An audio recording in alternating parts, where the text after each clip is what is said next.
दैत्यता से भयभीत शिवगणों को संतुष्ट कर स्वयं भोलेनाथ देवी पार्वती की गंभीरता का रहस्य जानने के लिए गगन विहार के लिए जाते हैं। गगन विहार में अपनी दिव्य दृष्टि से ब्रह्मलोक, वैकुंठ लोक और स्वर्गलोक का ऐश्वर्य सुख देखकर देवी पार्वती और अधिक गंभीर हो जाती है। देवी पार्वती के परिवर्तन और मनोरंजन के तर्क को स्वीकार करते हुए महादेव उनके कल्पना लोक स्वर्ण नगरी को प्रकट करते हैं। शिवेच्छा से नारद ऋषि वृषभा और केकसी को लेकर स्वर्ण नगरी के गृह प्रवेश पूजन के लिए पहुंचते हैं। वैदिक मंत्रोच्चार के मध्य गृह प्रवेश अनुष्ठान संपन्न होता है और केकसी के उकसाने पर ऋषि वृषभा महेश्वर से स्वर्ण नगरी लंका ही दक्षिणा में मांग लेते हैं। आचार्य की इच्छा तो शिव ने पूर्ण कर दी, किंतु माता पार्वती ने क्रोधित होकर वृषभा को श्राप दिया कि उसके संपूर्ण कुल का नाश इसी लंका नगरी में होगा। वृषभा ने भूल की क्षमा याचना की। तदोपरांत ऋषि वृषभा ने दक्षिणा में प्राप्त हुई स्वर्ण नगरी अपने ज्येष्ठ पुत्र कुबेर को सौंप दी। दूसरी ओर लंका का त्याग करने से व्यग्र देवी पार्वती बीती हुई बातों को भुलाकर प्रसन्न चित्त महादेव के साथ गगन विहार कर रही थी। स्वामी, आपने कहा था कि सतयुग के पश्चात त्रेता युग का प्रारंभ होगा। इस रहस्य को स्पष्ट करें। देवी पार्वती, इस जगत का गूढ़तम रहस्य भी तुम्हारे लिए साधारण ही है। तब भी तुम विस्मित होकर ऐसे प्रश्न क्यों पूछती हो? तुम्हारी दिव्यता तो कल्पों का रहस्य सरलता से ज्ञात कर सकती है। असमय इस हास्य का कारण? ये कारण विहीन हास्य है स्वामी। शक्ति स्वरूपा देवी पार्वती का कोई कार्य कारण विहीन नहीं हो सकता। इस हास्य का उद्देश्य ये है स्वामी कि मैं अपनी दिव्यता से सब कुछ ज्ञात कर सकने में समर्थ हूँ। आपके आशीर्वाद से इस संसार का असाधारण रहस्य भी मेरे लिए साधारण ही है। किंतु क्या देवी पार्वती? स्वामी, किसी रहस्य को उस रहस्य के जन्मदाता के श्रीमुख से सुनने का लोभ मुझे स्वयं की शक्ति के विश्वास से डिगा देता है। देवी, तुम पर चतुराई भी भली लगती है। ये चतुराई नहीं है स्वामी, भूख है। भूख? हाँ स्वामी, भूख। आपकी व्यवस्था अनुसार इस संसार में 3 प्रकार की भूख होती है।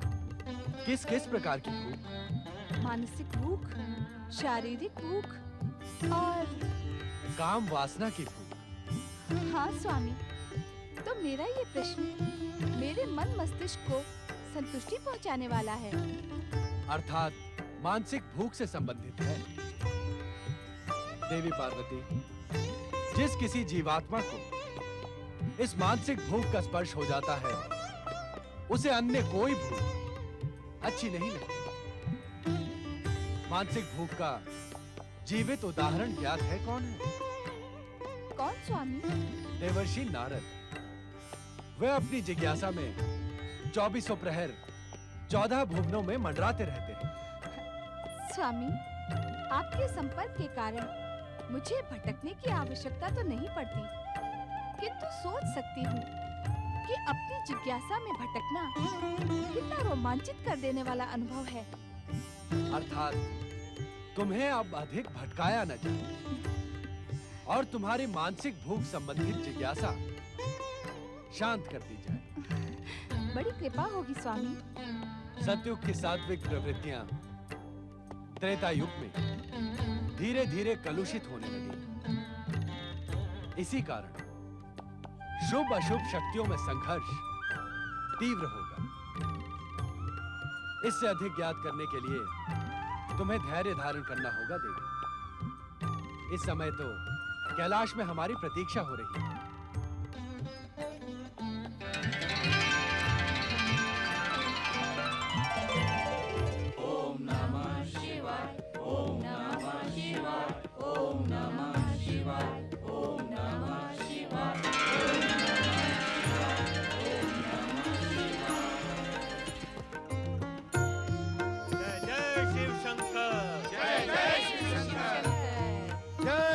पार्वती।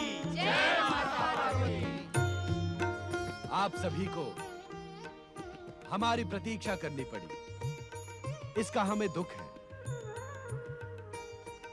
हमें जैसे ही आप सबके आगमन का ज्ञात हुआ, हम यहां प्रकट हो गए। अब कृपा करके अपना उद्देश्य स्पष्ट करें। अंतर्यामी, आप घट घट के वासी हैं। हर कारण के कारण आप जानते हैं कि सतयुग का अंत तथा त्रेता का आरंभ हो रहा है। इस संसार में युग के अनुसार परिवर्तन आएगा। अब समय की तुला पर पुण्य की अधिकता के साथ साथ पाप भी दिखाई देगा। आपका कथन पूर्णतया सत्य है ब्रह्मदेव।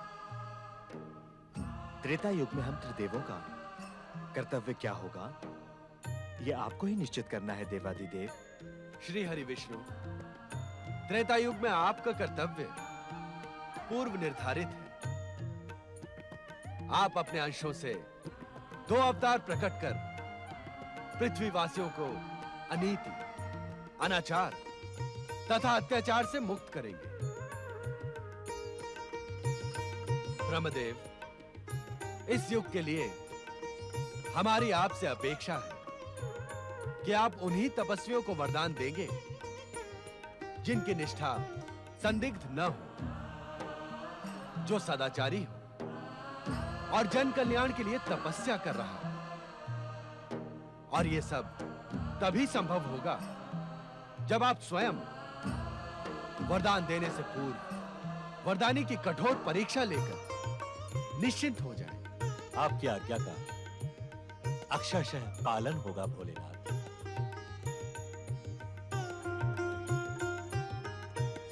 देवियों, आने वाले युग को भयमुक्त तथा धर्मानुकूल बनाने के लिए आपको भी सुपात्र देखकर ही कृपा प्रदान करनी है।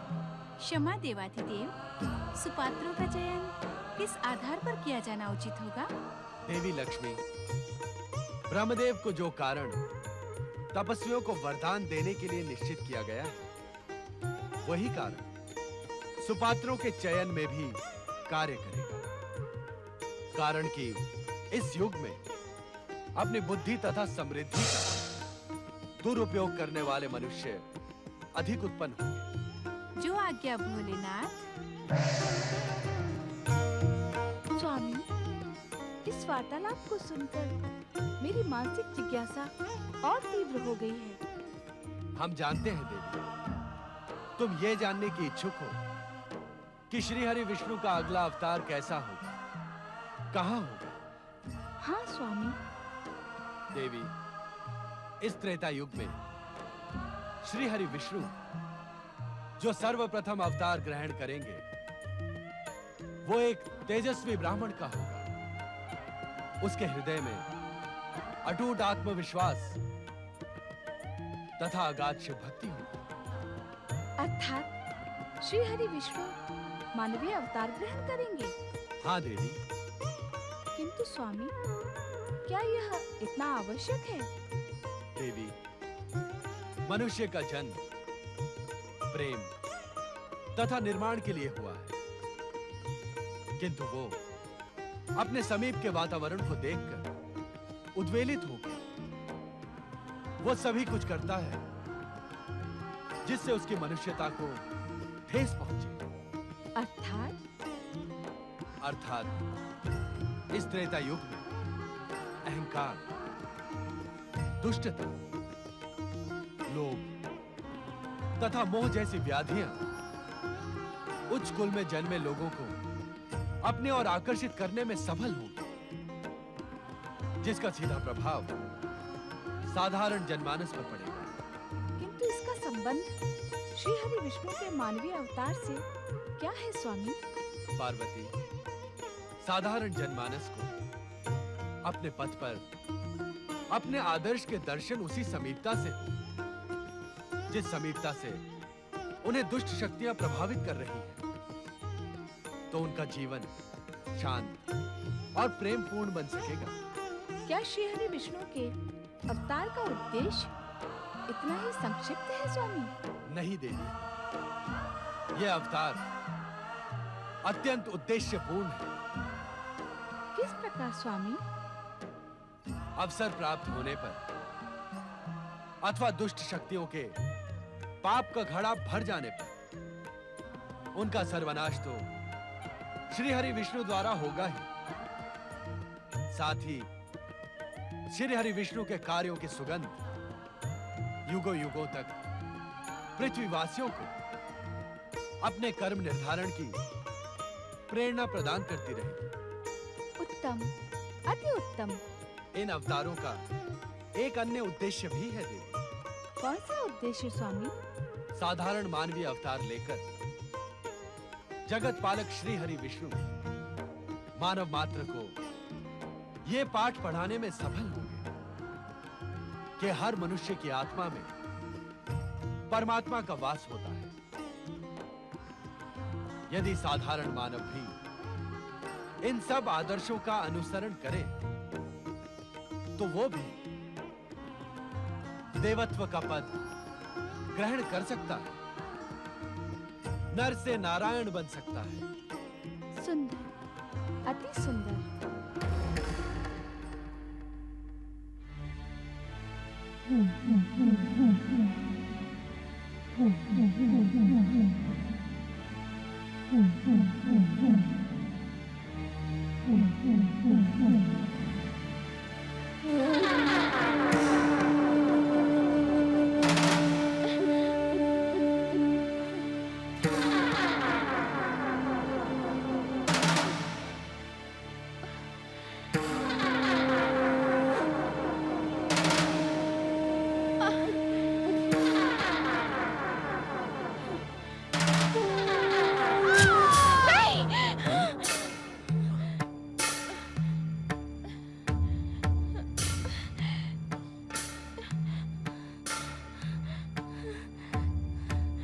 आप इस तरह भयभीत क्यों हैं देवी रेणुका? मैंने भयंकर स्वप्न देखा। स्वप्न? हाँ, स्वामी, स्वामी मैंने विद्वानों से सुना है गर्भावस्था के स्वप्नों में भावी शिशु के जीवन का रहस्य छुपा रहता है। क्या स्वप्न देखा है आपने रेणुका? मैंने गगन मंडल में अनेक अस्त्र शस्त्र देखे, उनमें परशु भी था। वो अस्त्र शस्त्र आपस में टकरा रहे थे और तभी मेरा शीश कटकर पृथ्वी पर लोट लोट कर चित्कार करने लगा। ये स्वप्न तो निश्चित ही अशुभ है रेणुका। आप तो महाज्ञानी हैं स्वामी, कृपया मुझे बताएं इस स्वप्न का मेरे होने वाली संतान से क्या संबंध है? इस प्रश्न का उत्तर देवादिदेव भगवान शिव शंकर ही दे सकते हैं। स्वामी, हमारे कुल में सदा शिव की ही आराधना होती रही है। आप भोलेनाथ को प्रसन्न कर इस दुस्वप्न का कारण जानने का प्रयास करें। तुम चिंतित मत हो रेणुका। जमदग्नि ने आजन्म शिव आराधना की है। शिव भक्ति करने वालों को कभी कोई कष्ट नहीं होता। तुम्हारे स्वप्न में भी भोलेनाथ का कोई गूढ़ संकेत छिपा है। स्वामी,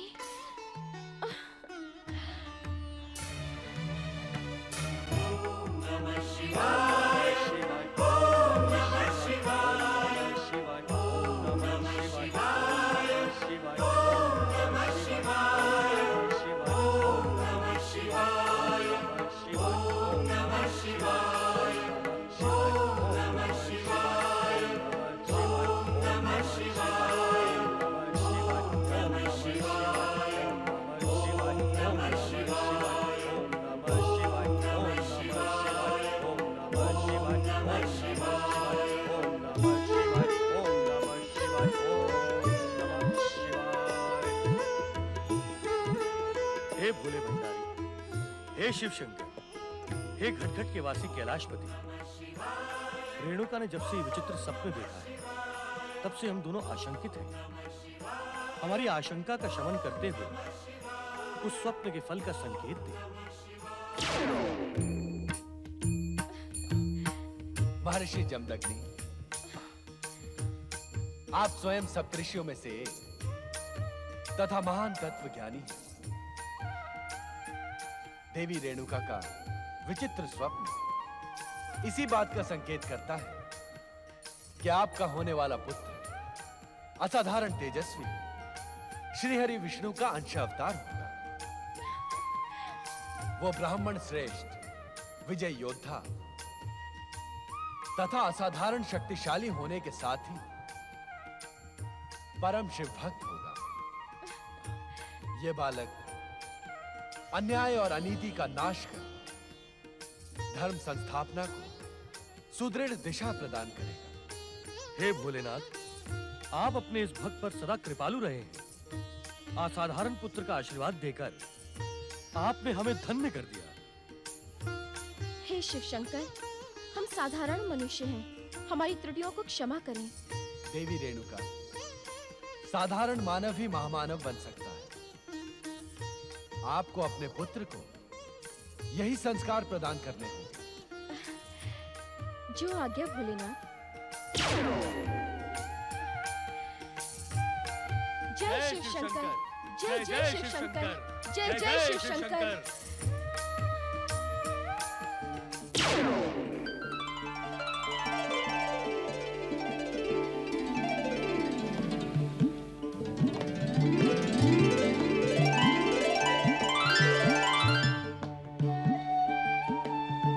माता, उठो माता।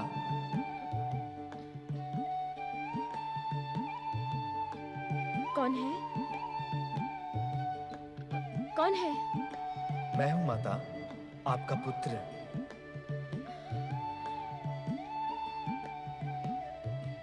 मेरा पुत्र? हाँ माता, मुझे अपने गर्भ में आश्रय दो। तुम्हारी उपस्थिति से मेरा मातृत्व सुगंधित हो उठा है। क्या नारायण को भी आश्रय की आवश्यकता है? हाँ माता, मुझे अपने हर जन्म में एक माँ की आवश्यकता होती है। अपनी लीला के लिए ना? नहीं माता, संस्कार के लिए, युग अनुकूल शिक्षा के लिए, माता का वात्सल्यमय स्नेह प्राप्त करने के लिए। मैं धन्य हुई पुत्र। तो मुझे आज्ञा है माता। आज्ञा नहीं, अनुग्रह।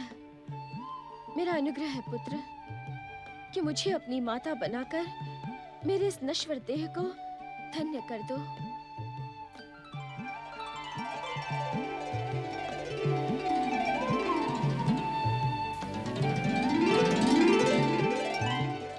आपका आग्रह भी मेरे लिए आज्ञा के समान ही है माता।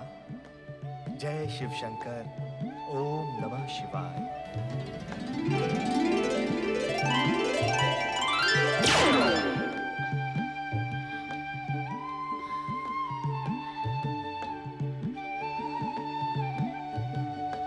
ओम दत्तात्रेय नमः। ओम दत्तात्रेय नमः। ओम दत्तात्रेय नमः।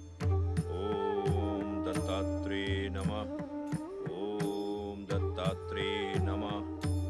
ओम दत्तात्रेय नमः। नारायण नारायण नारायण। दत्तात्रेय नमः। ओम दत्तात्रेय नमः। ओम दत्तात्रेय नमः। ओम दत्तात्रेय नमः। नारायण नारायण। ओम दत्तात्रेय नमः। ओम दत्तात्रेय नमः। ओम दत्तात्रेय नमः। ओम दत्तात्रेय नारायण दत्तात्रेय नारायण। नमः। ओम दत्तात्रेय नारायण नारायण। क्या परमवीर क्षत्रिय राजा कार्तवीर नारद के आगमन से प्रसन्न नहीं है? देवर्षि, क्या किसी की तपस्या में बाधा पहुंचाने से उसकी तपस्या खंडित नहीं हो जाती? नारायण नारायण। तपस्या का खंडित होना बाधा पहुंचाने वाले पर नहीं अपितु तपस्वी पर निर्भर करता है। यदि मन में अखंड तपस्या की भावना हो तो फिर उसके खंडित होने का प्रश्न ही नहीं उठता। तो कृपा करके शीघ्र ये बताएं कि आपका आगमन किस उद्देश्य से हुआ है। कृपया आप अधीर न हो राजन। नारद का आगमन मंगल का प्रतीक माना जाता है। देवर्षि, तपस्या में संलग्न मेरा मन पुनः तपस्या रत होने को अधीर हो रहा है। आप कृपा करके अपने आगमन का उद्देश्य बताएं। राजन, राजा का कार्य तपस्या करना नहीं है, फिर भी आप तपस्यारत हैं। आपकी तपस्या का उद्देश्य क्या है? कहीं आप स्वर्गाधिपति बनने की कामना तो नहीं कर रहे हैं? नारायण नारायण। देवर्षि, त्रेता युग में जन्मे मनुष्य के लिए स्वर्गाधिपति बनने की कामना करना व्यर्थ है, क्योंकि यह असंभव है। ऐसा न कहें राजन। परमात्मा ने मनुष्य को अपरिमित क्षमताएं प्रदान की है, उसके लिए असंभव कुछ भी नहीं है। देवर्षि, मैं ब्रह्मा विष्णु महेश के अवतार भगवान दत्तात्रेय की अखंड तपस्या इसी अभिलाषा से कर रहा हूँ कि वे मुझे अपूर्व शक्ति तथा सहस्त्र बाहुओं का बल प्रदान करें। नारायण नारायण। ऐसा प्रतीत होता है कि स्वर्गाधिपति देवराज इंद्र ने आपको यही जानने के लिए भेजा है। अचानक ही कुछ अधिक जानने की इच्छा आपके तपस्वी मन को भ्रमित कर देगी राजन। अर्थात ये, मैं यहाँ अपनी जिज्ञासा के समाधान के लिए प्रकट हुआ हूँ, देवराज इंद्र की नहीं। आपकी तपस्या सफल हो। नारायण नारायण।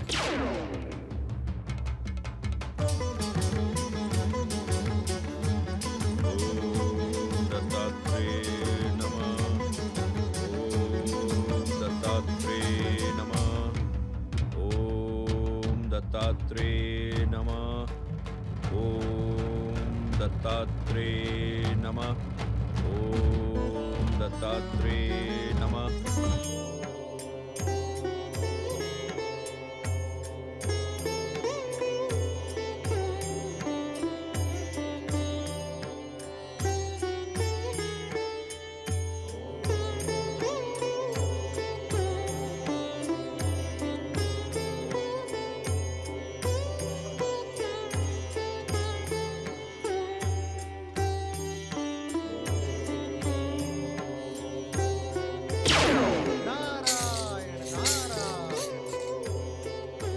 भगवान दत्तात्रेय के चरणों में नारद का सादर प्रणाम।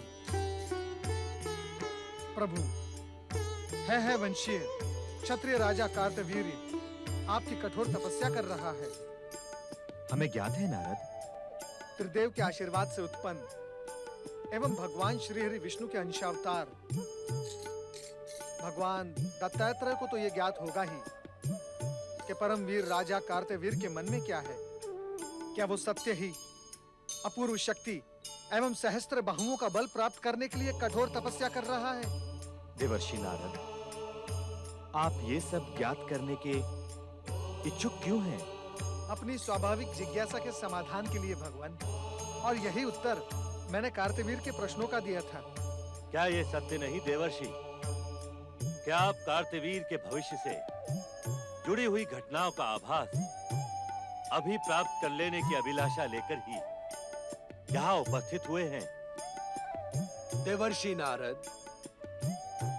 इस समय हम मात्र इतना ही बता सकते हैं कि वरदान प्राप्त करने के उपरांत कार्तवीर्य अहंकारी हो जाएगा और अहंकार का प्रतिफल कभी भी शुभ नहीं होता। अर्थात कार्तवीर की तपस्या सफल होगी, वो आपसे वरदान अवश्य प्राप्त करेगा। अवश्य अवश्य अवश्य अवश्य। तपस्वी को उसकी तपस्या का प्रतिफल देना हमारा कर्तव्य है। ये ज्ञात होने पर भी कि वरदानी शक्ति प्राप्त होने के पश्चात वो अहंकारी हो जाएगा। अभी हमारे समक्ष तपस्या का प्रतिफल प्रदान करना मुख्य विषय है। जब अहंकार सामने आएगा तो उसकी भी व्यवस्था की जाएगी, कारण कि अहंकार तो श्री भगवान का भोजन है। भगवान दत्तात्रेय, मैं आपसे ज्ञान प्राप्त कर धन्य हुआ। अब आप मुझे आज्ञा दें। ओम नमः शिवाय।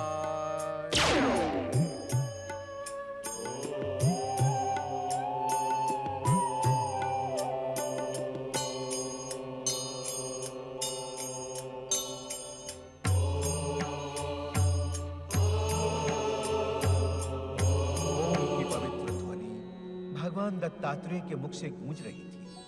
उधर भगवान दत्तात्रेय के नाम का स्मरण परम वीर क्षत्रिय राजा कार्तवीर्य सहस्त्र बाहुओं का बल प्राप्त करने के लिए कर रहा था। दूसरी ओर एक महान पराक्रमी, तेजस्वी, ओजस्वी वीर योद्धा अपने पराक्रम के बल पर संपूर्ण ब्रह्मांड को अपने चरणों में झुकाने का इच्छुक था। महापराक्रमी, बाहुबली और दिग्गज योद्धा जिसके संकेत मात्र पर वायु अपनी दिशा बदल देती है, पर्वत मार्ग छोड़ देते हैं, सागर काई की तरह फट जाता है, अग्नि अपनी प्रचंडता छोड़कर शीतल हो जाती है, आज अपने अश्व पर बैठकर तीव्र गति से अपने लक्ष्य की ओर बढ़ रहा था।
कौन है ये?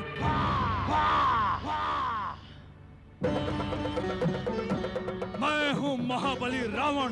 रावण? रावण? रावण? रावण? अब तो तुम मेरी शक्ति से परिचित हो गए होगे। अब तुम मेरी दास्ता स्वीकार करते हो अथवा नहीं? बोलो। स्वीकार है, स्वीकार है। देखसी पुत्र रावण की जय, परमवीर वन स्वामी रावण की जय हो, जय हो, जय हो। परमवीर रावण की, परमवीर वनपति रावण की, महाबली रावण की, देखसी पुत्र रावण की, महाबली रावण की, देखसी पुत्र रावण की, रावण की।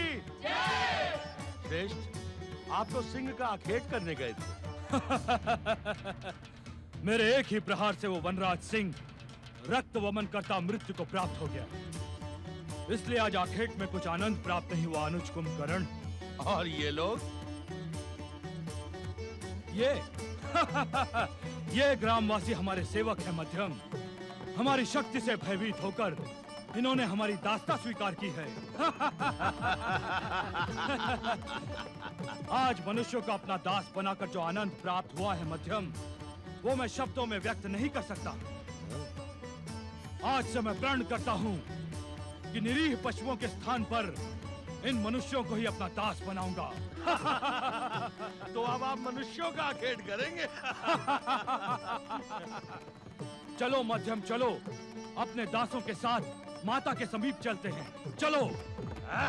जय जयकार करो। महाबली रावण की, परमवीर वनपति रावण की।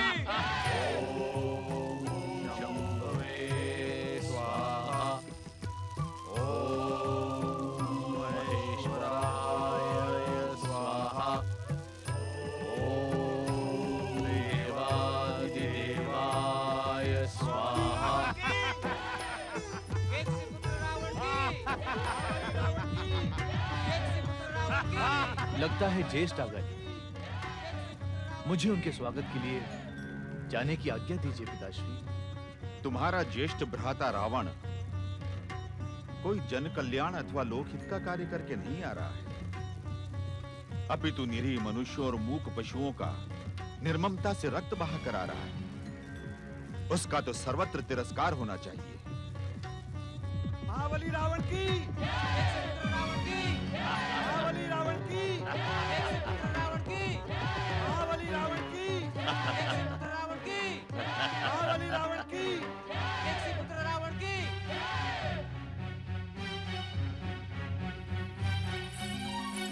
वीरपुत्र रावण, तुम्हें इस प्रकार प्रसन्न देखकर मैं अत्यंत प्रसन्न हुई हूँ। इस समय तुम राक्षस वीरों के किस शत्रु का संहार करके आ रहे हो रावण? ये दुष्ट बंदीजन कौन है? वीर माता केकसी, आपके चमत्कारी पुत्रों के युवा होते ही सभी राक्षस विरोधी दुष्ट यहाँ से भाग गए हैं। आश्रम के आसपास सभी हमसे भयभीत हैं। माता, आप ये समझ ले कि इस क्षेत्र में आपका ही साम्राज्य है। यहाँ हमें कोई ऐसा मनुष्य, देवता या राक्षस दिखाई नहीं दिया जो हमसे भयभीत होकर कांपता न हो। जो हमारे सामने मस्तक उठाने का दुस्साहस करता है, उसका मस्तक उसके धड़ पर नहीं रहता, भूमि पर लौटता हुआ दिखाई पड़ता है। यहाँ तक आज श्रेष्ठ ने एक ही वार में वनराज सिंह को समाप्त कर दिया। रावण, कुंभकर्ण, तुम दोनों ने अपनी वीरता से ये सिद्ध कर दिया है कि तुम्हारी शिराओं में वीर राक्षसी रक्त बह रहा है। जिस हिंसक वनराज को देखकर बड़े बड़े वीर कांपने लगते हैं, उसे तुमने एक ही बार में मार गिराया। धन्य है तुम्हारी वीरता रावण, धन्य है। केकसी, सप्तर्षि पुलस्त्य के पौत्र और ब्राह्मण ऋषि विचर्वा के पुत्र होकर भी तुम दुष्ट राक्षसों की भांति विभत्स अट्टहास कर रहे हो। रावण, कुंभकर्ण, हमारे साथ यज्ञ करने के स्थान पर तुम मूक पशुओं का आखेट और निरीह वनवासियों पर अत्याचार कर सुख पा रहे हो। कहाँ गया तुम्हारा वो ब्राह्मणत्व? कहाँ गए तुम्हारे वो संस्कार? कहाँ गई तुम्हारी पूजा आराधना और वो यज्ञ जो बालपन से हमने तुम्हें प्रदान किए थे? विभीषण, इन निरीह वनवासियों को मुक्त कर दो। जो आज्ञा पिताश्री। ऋषिवर, मैं आपकी पत्नी तथा ये आपके पुत्र अवश्य हैं। और मैं ये भी जानती हूँ कि आपने मेरे महान पुत्रों को यज्ञकर्ता और सीधे साधे ब्राह्मण बनाने का हर संभव प्रयत्न किया है। परंतु ये न भूलें कि ये राक्षसी केकसी के पुत्र हैं और राक्षसी रहेंगे। तुम इन्हें अनुचित शिक्षा दे रही हो तो केकसी। इसका अनुचित कारण भी सुन ले ऋषिवर। मैंने आपसे विवाह किया और इन पुत्रों को जन्म दिया। ये सब मैंने अपनी राक्षसी महत्वाकांक्षा की पूर्ति के लिए किया। केकसी, उत्तेजित ना हो ऋषिवर। ये आपके पुत्र तो नाम मात्र के। ये केकसी के पुत्र हैं, केकसी के। इन्हें राक्षस जाति की मान मर्यादा की पुनर्स्थापना करनी है, राक्षस जाति का पुनरुत्थान करना है। मुझे दुख एक ही बात का है कि आपने मेरे छोटे पुत्र विभीषण को सिखा पढ़ाकर अपनी ही भांति एक निर्बल ब्राह्मण बना दिया। केकसी, नहीं ऋषिवर, नहीं। मैं अपने पुत्रों की प्रताड़ना में एक शब्द भी सुनने की इच्छुक नहीं हूँ। रावण, इस वन में तुम्हारा साम्राज्य होने से मैं प्रसन्न नहीं। ये आप क्या कह रही हैं माता? मैं सत्य कह रही हूँ रावण, क्योंकि तुम्हें पृथ्वी, स्वर्ग और पाताल लोक तीनों पर विजय पाकर विश्व विजयी बनना है। इन गिनती के वनवासियों की जगह मानव, दानव और देवताओं को अपने चरणों में झुकाना है। आज्ञा दे माता, हमें क्या करना है? इसके लिए तुम्हें अपने महान पूर्वजों की भांति कठोर तपस्या करके ब्रह्मा को प्रसन्न करना होगा। उनसे अमरता और सर्वशक्तिशाली बनने का वरदान प्राप्त करना होगा। तभी तुम राक्षस जाति के गौरव को सर्वोच्च शिखर तक पहुंचा सकोगे। जो आज्ञा माता। ठहरो। अपने साथ अपने इस निरीह निर्बल अनुज विभीषण को भी ले जाओ। विभीषण, मुझे विश्वास नहीं होता कि तेरे शरीर में मेरा वीर रक्त बह रहा है। तुझे पुत्र कहने में मुझे लज्जा का अनुभव होता है। अपने ज्येष्ठों के साथ जाकर अपने जीवन का कल्याण कर। हाँ, विभीषण, क्या तू अपनी माता की आज्ञा की अवहेलना करने का इच्छुक है? जा, अन्यथा ये दोनों तुझे इस वातावरण से दूर ले जाएंगे। जा, जाओ तुम दोनों। जो आज्ञा माता। आओ अनुज।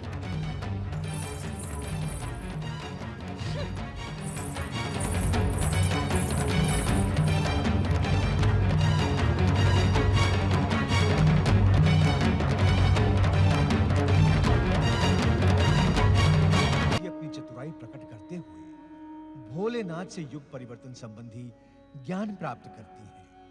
त्रिदेवों के कर्तव्य का निर्धारण करते भोलेनाथ सतयुग में श्री हरि विष्णु के 2 अवतार एवं ब्रह्मदेव को उचित तपस्वियों को वरदान देने का परामर्श देते हैं। भयंकर स्वप्न से भयभीत देवी रेणुका एवं उनके पति ऋषि जमदग्नि को महेश्वर अपने दर्शन से कृतार्थ करते हैं। श्री हरि की दिव्य ज्योति देवी रेणुका की आज्ञा प्राप्त कर उनके गर्भ में स्थान प्राप्त करती है वंशीय क्षत्रिय राजा कार्तवीर की तपस्या देख चकित नारद भगवान दत्तात्रेय से उसकी तपस्या की सफलता संबंधी ज्ञान प्राप्त करते हैं। महाबली रावण और महापराक्रमी कुंभकर्ण ग्रामवासियों को अपना दास बनाकर आश्रम में लाता है। उसकी माता केकसी इस कार्य से प्रसन्न होती है, किंतु पिता ऋषि विशर्वा घोर निंदा करते हैं। केकसी की प्रेरणा पाकर विश्व विजयी बनने के लिए रावण ब्रह्मदेव की तपस्या का निर्णय करता है। रावण के साथ ही उसके दोनों भाई कुंभकर्ण और विभीषण भी तपस्यारत हो जाते हैं। इस नवीन घटनाक्रम से देवराज इंद्र विचलित हो उठते हैं।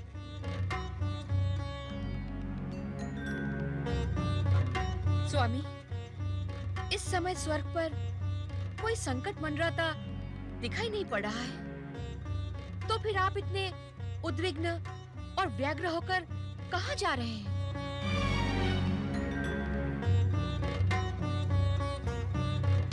अपनी चिंता का कारण बताएं स्वामी। आपको उद्विग्न देखकर मेरा मन व्यथित हो रहा है। देवराज, आपकी आज्ञा अनुसार उन तीनों तपस्वियों के विषय में विस्तार से जानकारी प्राप्त कर ली है। वे तीनों सप्त ऋषियों में से एक पुलत्स्य ऋषि के पुत्र ऋषि विशर्वा तथा दैत्यराज सुमाली की पुत्री केकसी के पुत्र हैं। अर्थात वो तीनों श्रेष्ठ ब्राह्मण तथा श्रेष्ठ दानव कुलों के संपर्क से जन्मे हैं। हाँ देवराज। पवन देव, क्या नाम है उन तीनों का? सबसे बड़े भाई का नाम है रावण, मंझला कुंभकर्ण और सबसे छोटा विभीषण। वे तीनों परमपिता ब्रह्मा जी की तपस्या कर रहे हैं। किस लिए वो आधे ब्राह्मण और आधे दैत्य तपस्या कर रहे हैं? स्वर्ग पर अधिकार पाने के लिए? इसका उद्देश्य अभी स्पष्ट नहीं हो सका देवराज। क्यों स्पष्ट नहीं हो सका है पवन देव?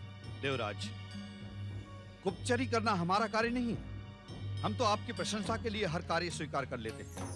आपके स्वर में विद्रोह की गंध आ रही है अग्निदेव।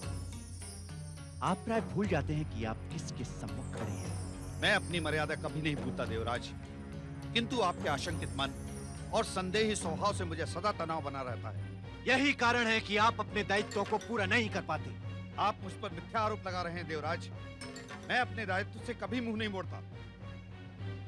स्वामी, ये समय आपसी विवाद में उलझने का नहीं है। अभी तो इंद्र को अपनी राजनीति में तुम्हारे परामर्श की आवश्यकता नहीं है देवी शची। अग्निदेव, आप किन दायित्वों की पूर्ति की दुहाई दे रहे हैं? प्रत्येक दायित्व की। तो क्या आपको क्षत्रिय कार्तवीर की तपस्या का उद्देश्य ज्ञात हो गया? हाँ देवराज, देवऋषि नारद से ज्ञात हुआ है कि कार्तवीर की तपस्या का उद्देश्य स्वर्गलोक की प्राप्ति नहीं है, अर्थात वो अतुल शक्ति तथा सहस्त्र बाहुओं को प्राप्त करने के लिए भगवान दत्तात्रेय की आराधना कर रहा है।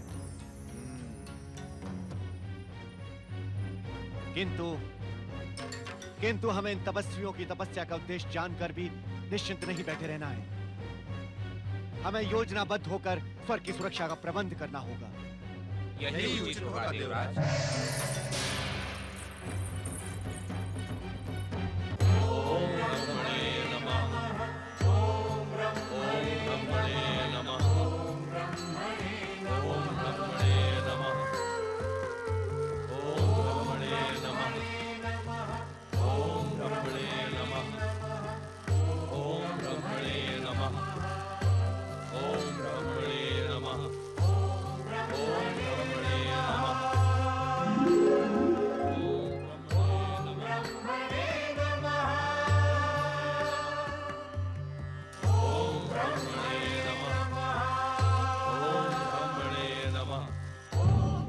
देवराज, क्या हमें तपस्यारत इन तीनों के विरुद्ध अपनी दिव्य शक्तियों का प्रयोग करना उचित होगा।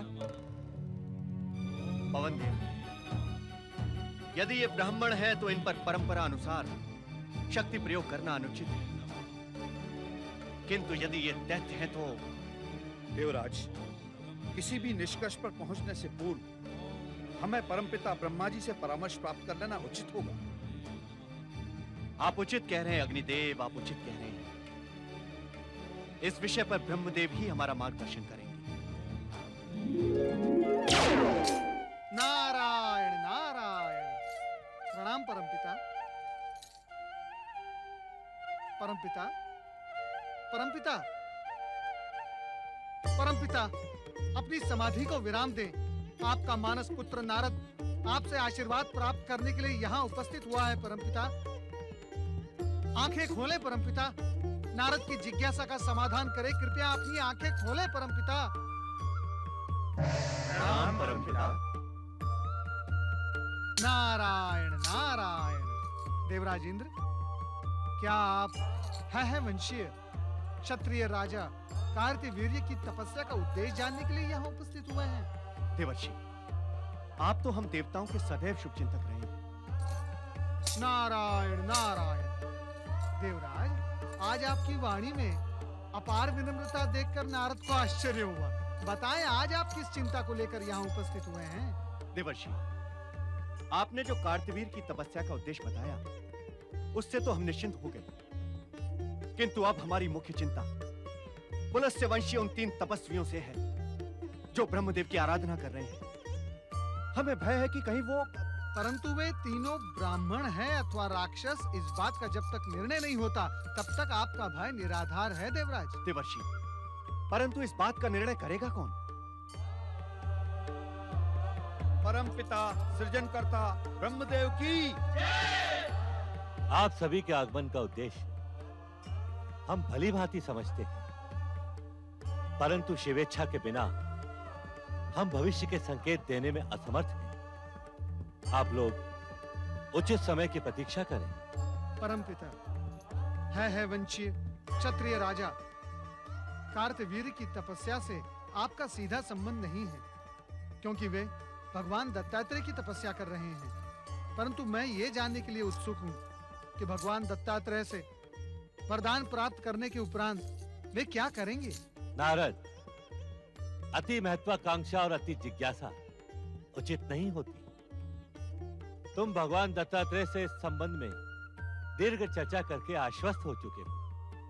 तुम जानते ही हो कि वरदान प्राप्ति के उपरांत कार्तवीर्य अहंकार में वृद्धि करेगा और वही उसके लिए अशुभ होगा। परमपिता, हम आपसे केवल इतना जानने के इच्छुक हैं कि पुलस्त्य ऋषि के तीनों पौत्र रावण, कुंभकर्ण अथवा विभीषण ब्राह्मण है अथवा राक्षस है। जन्म से तो वो ब्राह्मण ही हैं और तपस्या रत होने के कारण उनकी मूल प्रवृत्ति भी ब्राह्मण की ही है, किंतु उनमें दैत्य प्रवृत्ति होने के कारण दैत्य भाव पर्याप्त मात्रा में है, जो वरदान प्राप्ति के पश्चात और भी बढ़ सकता है।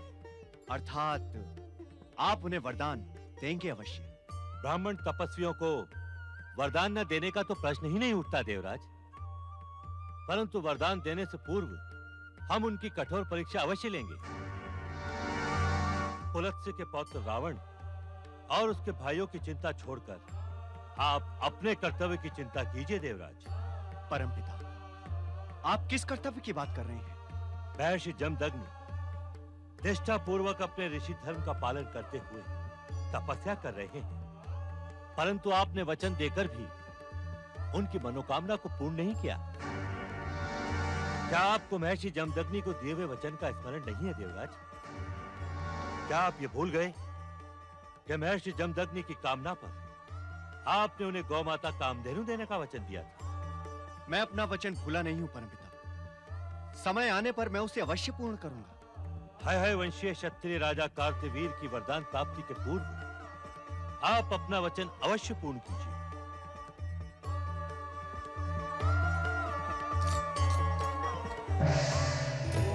ओम नमः शिवाय। ओम नमः शिवाय।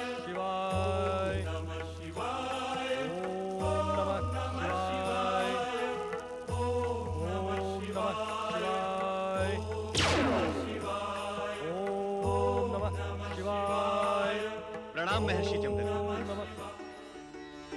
देवराज इंद्र, जमदग्नि आश्रम में स्वागतम स्वागतम स्वागतम। महर्षि, मैंने आपको गोमाता कामधेनु देने का वचन पूर्ण किया, इसे स्वीकार करें। अहो भानु, मैं आपका ये दान स्वीकार करता हूँ देवराज।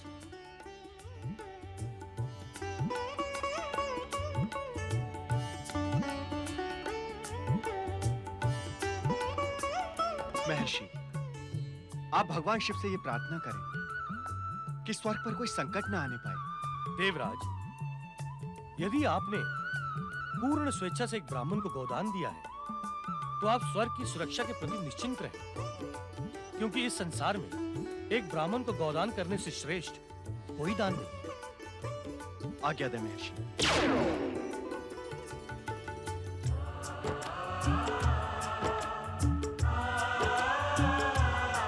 हे माता कामधेनु, हम पर अपनी कृपा सदा बनाए रखिए। गौ माता कामधेनु का दान प्राप्त करने के पश्चात ऋषि जमदग्नि और देवी रेणुका अत्यंत प्रसन्न थे, किंतु उन्हें इस बात का तनिक भी आभास नहीं था कि उनके सुख संसार में शिव कृपा से वृद्धि होने वाली है। संसार में जब भी कोई विलक्षण घटना घटित होने वाली होती है, तो उसके संकेत समस्त जड़ चेतन और वातावरण में दिखाई देने लगते हैं। ऐसे ही शुभ संकेत आज कैलाश पर दिखाई पड़ रहे हैं।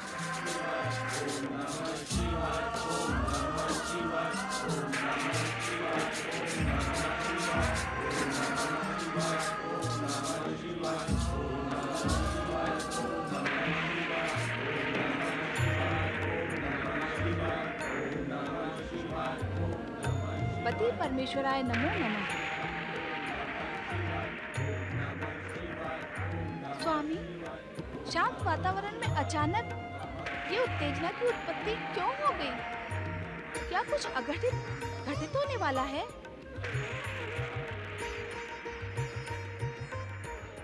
देवी पार्वती, वातावरण के साथ उत्तेजित होने की आवश्यकता नहीं है।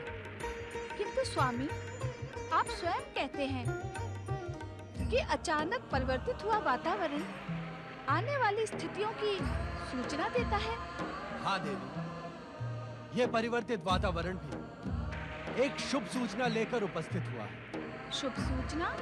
हाँ पार्वती, इस संसार के कल्याण के लिए जब कोई दिव्य शक्ति प्रकट होती है, तो इस संसार को उसका पूर्वाभास जड़, प्रकृति, चेतन और वातावरण करवाने लगते हैं। दिव्य शक्ति का प्राकट्य?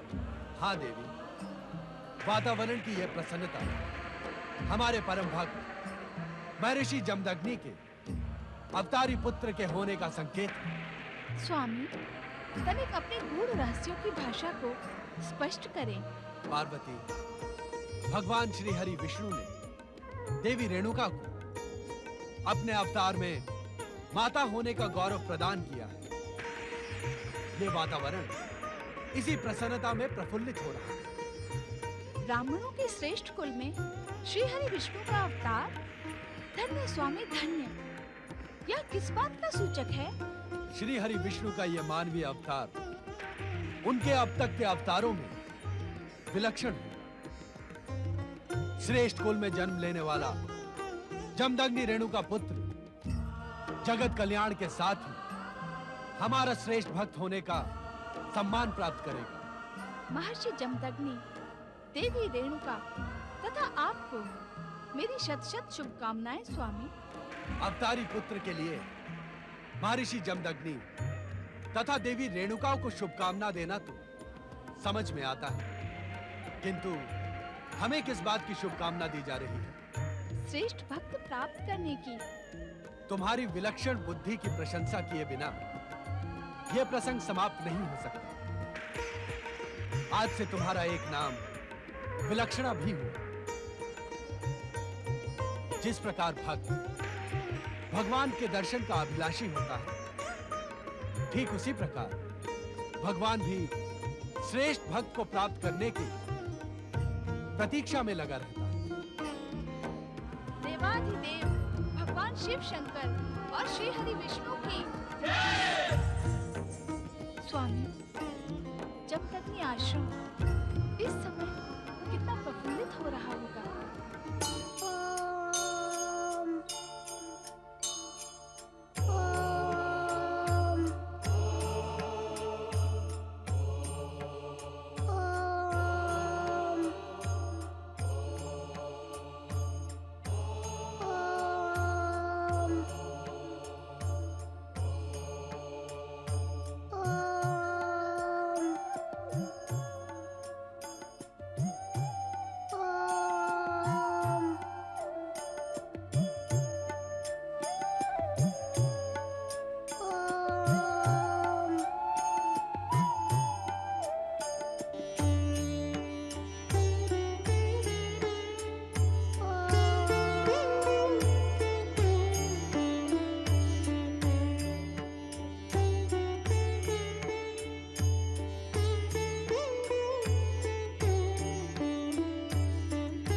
स्वामी, आप तो सर्वज्ञ हैं। हमारे इस पुत्र का भविष्य बताएं। देवी रेणुका, तुम्हारे इस महान पुत्र का भविष्य अत्यंत उज्जवल है। ये ब्राह्मण संस्कृति का पुरोधा, परम तपस्वी तथा धर्मात्मा के रूप में प्रसिद्ध होगा। इसे भोलेनाथ की परम कृपा प्राप्त होगी। पिताश्री, हम अपने अनुज को किस नाम से पुकारें? ओम नमः शिवाय। शिवेच्छा के अनुसार हमने इसका नामकरण कर दिया है। क्या नाम है स्वामी? राम। राम? राम? राम? राम? दत्तात्रेय नमः। दत्तात्रेय नमः। दत्तात्रेय नमः। दत्तात्रेय नमः। ओम दत्तात्रेय नमः। ओम दत्तात्रेय नमः। ओम दत्तात्रेय नमः। ओम दत्तात्रेय नमः। ओम दत्तात्रेय नमः। ओम दत्तात्रेय नमः। ओम दत्तात्रेय नमः। ओम दत्तात्रेय नमः। ओम दत्तात्रेय नमः। ओम दत्तात्रेय नमः। क्या मेरे तप के स्वर आप तक नहीं पहुंचे भगवान दत्तात्रेय? मेरे धैर्य की अधिक परीक्षा ना ले। मुझे दर्शन दे प्रभु। मुझे दर्शन दे। मुझे दर्शन दे भगवान दत्तात्रेय। मुझे दर्शन दे। मुझे दर्शन दे भगवान दत्तात्रेय।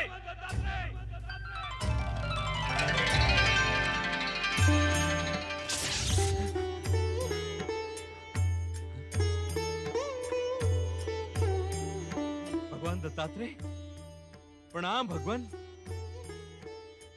है वंशी, क्षत्रिय वीर, राजा कार्तवीर, तुम्हारी एक निष्ठ तपस्या अवश्य फलदायी सिद्ध होती, परंतु तपस्या के अंत में तुमने अधीर होकर तपस्या के फल को खंडित कर दिया।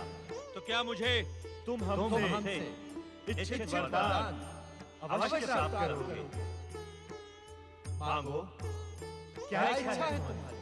हे भगवान दत्तात्रेय, यदि आप मेरी तपस्या से प्रसन्न हैं, तो मुझे अतुल शक्ति का वरदान प्रदान करें। मेरे भावों में सहस्त्र भावों का बल प्रकट हो। अपने अतुल बल तथा शक्ति से मैं हर इच्छित वस्तु को प्राप्त कर सकूं। तपस्या से प्राप्त वरदानी शक्ति का तुम दुरुपयोग तो नहीं करोगे कार्तवीर? हे भगवान, मैं जन्म से क्षत्रिय हूँ। आवश्यकता पड़ने पर अपने क्षत्रिय धर्म का पालन अवश्य करूंगा। जो व्यक्ति मुझे चुनौती देगा, मैं उसे दंडित अवश्य करूंगा। अन्यथा मेरे सहस्त्र भावों के बल का अर्थ क्या रहेगा? तुम्हारा कथन यथार्थ है, किंतु इस बात का सदा स्मरण रहे, क्या न्यायपूर्वक बल प्रयोग अथवा किसी निर्दोष प्राणी को कष्ट पहुंचाना तुम्हारे सर्वनाश का कारण बन सकता है। अतः सावधान रहना। जो आज्ञा प्रभु। अब मेरे धैर्य की अधिक परीक्षा न लेकर मुझे वरदान प्रदान करें। कार्तवीर, तुम जन्म से क्षत्रिय अवश्य हो, किंतु तपस्या करना ब्राह्मणों का कर्म है। तुम जिनका कर्म कर रहे हो उनसे धैर्य की शिक्षा भी प्राप्त करो, अन्यथा ब्राह्मण तुम्हें कभी क्षमा नहीं करेंगे। क्षमा प्रभु, हमें विश्वास है कि भविष्य में तुम हमारी दी हुई शिक्षा का पालन अवश्य करोगे। अवश्य प्रभु। तो हम तुम्हें वरदान प्रदान करते हैं, तुम्हारी इच्छा पूर्ण हो। तथास्तु।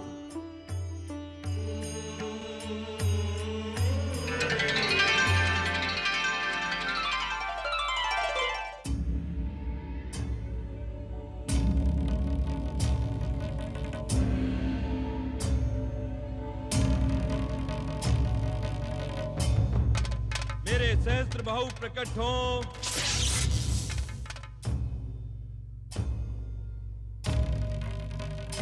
अब इस पृथ्वी का कोई भी वीर या महावीर तुम्हारे बल को चुनौती नहीं दे सकता। कार्तवीर सहस्त्र बाहु।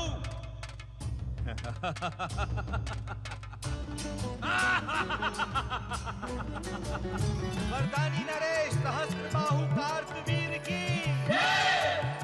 महिष्मती नरेश सहस्त्रबाहु कार्तवीर की, क्षत्रिय कुल गौरव परमवीर सहस्त्रबाहु कार्तवीर की।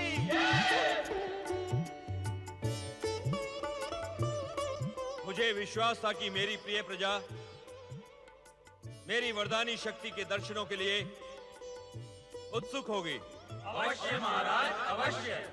पिता श्रेष्ठ, हम सभी आपकी महान वरदानी शक्ति के प्रत्यक्ष दर्शन के अति उत्सुक हैं। हाँ, हम सभी उत्सुक हैं।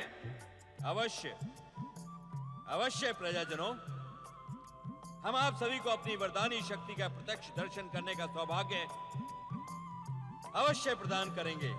वरदानी नरेश सहस्त्रबाहु कार्तवीर की, परम पूजनीय भगवान दत्तात्रेय प्रसन्न हो।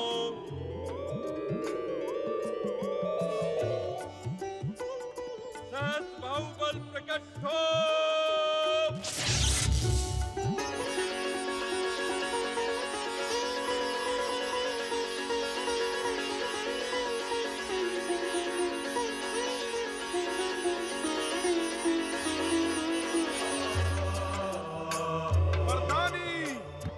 महिष्मती नरेश महाबलशाली सहस्त्र बाहु कार्तवीर्य की।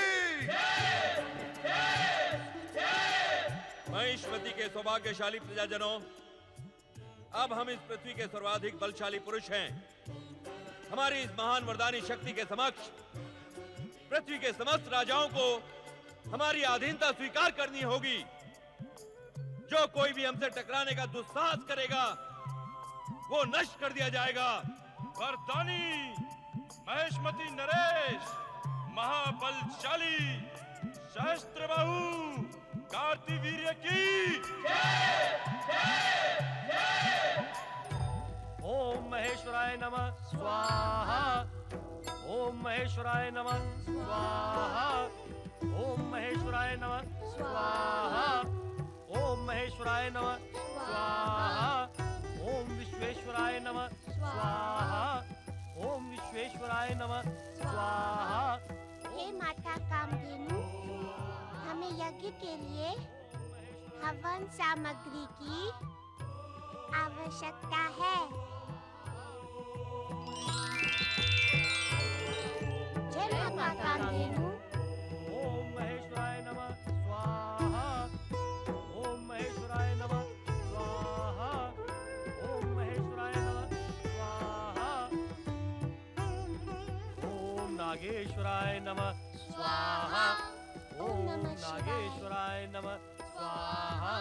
ओम नागेश्वराय नमः स्वाहा। ओम नागेश्वराय नमः स्वाहा। पिताश्री, धन कार्यों से हमें क्या प्राप्त होता है? तुमने उचित समय पे उचित प्रश्न किया है पुत्र। क्या तुम में से कोई इस प्रश्न का उत्तर दे सकता है? पिताश्री, हमें धर्म कार्यों से सुख एवं शांति प्राप्त होती है। और सुब्रत तुम? धर्म तथा धार्मिक कार्यों के द्वारा ही हमें ईश्वर प्राप्ति संभव हो सकती है। और तुम्हारा क्या उत्तर है पुत्र सुकेतु? धर्म तथा धार्मिक कार्यों से हमें मानसिक संतुष्टि प्राप्त होती है। इन सब के अतिरिक्त पुत्रों, धर्म एक ऐसा तत्व है जो मनुष्य को पशुओं से श्रेष्ठ सिद्ध करता है। यदि ईश्वर दर्शन की लालसा, सुख, शांति, संतुष्टि, धैर्य, सत्य व अहिंसा की भावना मनुष्य में ना रहे तो मनुष्य का जीवन पशु के ही समान है। इसी कारण धर्म तथा धार्मिक अनुष्ठानों में समय व्यतीत करना मानव जीवन का अनिवार्य अंग है। अर्थात पिताश्री, जो मनुष्य धार्मिक कार्य नहीं करता उसका जीवन व्यर्थ है। हाँ पुत्र, ऐसे जीवन का कोई मूल्य नहीं जो जीव मात्र से प्रेम न करे, परोपकार की भावना मन में न रखे, मानवीय संबंधों की गरिमा न समझे। क्यों राम, तुम्हें तुम्हारे प्रश्न का उत्तर मिल गया ना? समझ गया पिताश्री। ओम नमः शिवाय। ओम नमः शिवाय। ओम महेश्वराय नमः स्वाहा। ओम ब्रह्मणे नमः। ओम ब्रह्मणे नमः। ओम ब्रह्मणे नमः। ओम ब्रह्मणे नमः। ओम ब्रह्मणे नमः। ओम ब्रह्मणे नमः। ओम ब्रह्मणे नमः। ओम ब्रह्मणे नमः। ओम ब्रह्मणे नमः। ओम ब्रह्मणे नमः। ओम ब्रह्मणे नमः। ओम ब्रह्मणे नमः। ओम ब्रह्मणे नमः। ओम ब्रह्मणे नमः। ओम ब्रह्मणे नमः। ओम ब्रह्मणे नमः। ओम ब्रह्मणे नमः। ओम ब्रह्मणे नमः।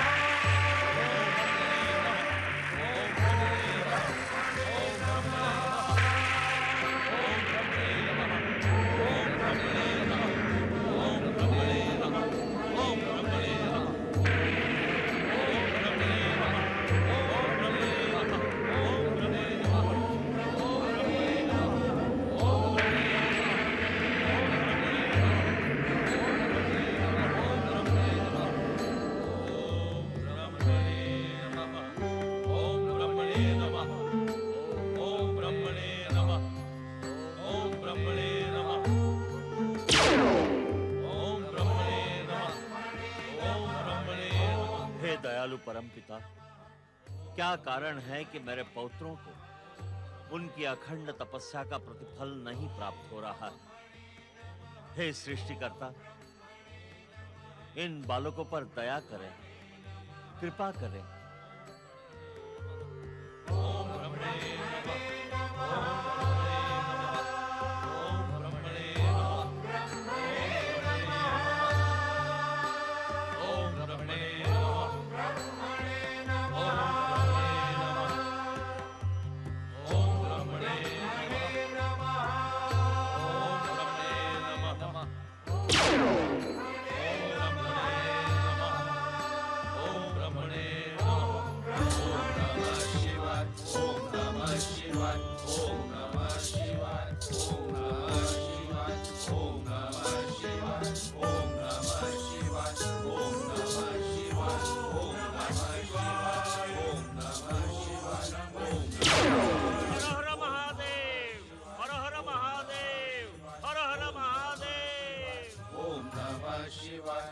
अजर अमर भगवान शिव शंकर की, कैलाशपति भगवान शिव शंकर की, चराचरपति भगवान शिव शंकर की। भोलेनाथ, आप मेरे ऊपर सदा कृपालु रहे, किंतु आज जो निवेदन लेकर मैं आपके सम्मुख उपस्थित हुआ वो आपसे छिपाने। मेरे तीनों पौत्र रावण, कुंभकर्ण तथा विभीषण बहुत समय से ब्रह्मदेव की तपस्या में लीन हैं, किंतु परमपिता अभी तक उनकी तपस्या से प्रसन्न नहीं। क्या एक तपस्वी की तपस्या के प्रति यह अन्याय नहीं? ब्रह्म ऋषि पुलस्त्य, आप स्वयं ब्रह्मदेव के मानस पुत्र हैं। क्या अपने पिता तथा सृष्टिकर्ता ब्रह्मा जी पर आपका इस प्रकार आरोप लगाना उचित है? भोलेनाथ, तपस्वी को उसकी तपस्या का फल मिलना आवश्यक है। विधि का यह विधान स्वयं आपने ही निर्मित किया। ब्रह्म ऋषि, विधि के इस विधान में समय परिधि की कोई सीमा निश्चित नहीं की गई है। यह एक तपस्वी की निष्ठा, एकाग्रता तथा तप के उद्देश्य पर निर्भर करता है कि भगवान उससे कब प्रसन्न होते हैं। किंतु शिव शंकर, इससे पूर्व किसी तपस्वी के तप की इतनी कठिन परीक्षा नहीं ली।